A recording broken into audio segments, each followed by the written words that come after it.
ବାପା, ତୁମେ ମିଛ କହୁଛ। ତୁମେ କେବେ ଡରନି ବୋଲି କହୁଛ। ଟିକେ ସତ କହିଲ, ମୁଁ ଜ୍ୱରରେ ପଡ଼ିଲେ ସତରେ କ'ଣ ତୁମକୁ ଡର ଲାଗେନି? ପୁଣି ତୁମେ କେବେ କାଳେ କାନ୍ଦନି। ତେବେ କୁହ ତ, ଦିଦି ବାହାଘରଠୁ ବିଦାୟ ହେବା ଯାଏ ନିଜକୁ ପଥର କହୁଥିବା ମଣିଷ ତୁମେ କ'ଣ କାନ୍ଦି ନଥିଲ? ଆଉ ହଁ, ତୁମେ କେବେ ଥକି ପଡ଼ନି।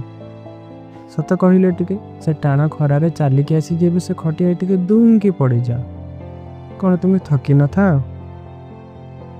ଆମ ସ୍ୱପ୍ନକୁ ପୂରଣ କରିବାକୁ ଯାଇ ନିଜ ସ୍ୱପ୍ନ ସବୁ ଜଳାଞ୍ଜଳି ଦେଇ ଦୀପ ଶିଖାଟେ ପରି ନିଜେ ଜଳି ଆମ ଉପରେ ଆଲୋକ ଢାଳି କିଛି କରିନାହିଁ ବୋଲି କହୁଛ। ସତରେ ବାପା, ତୁମେ ମିଛ କହୁଛ, ବହୁତ ମିଛ କହୁଛ।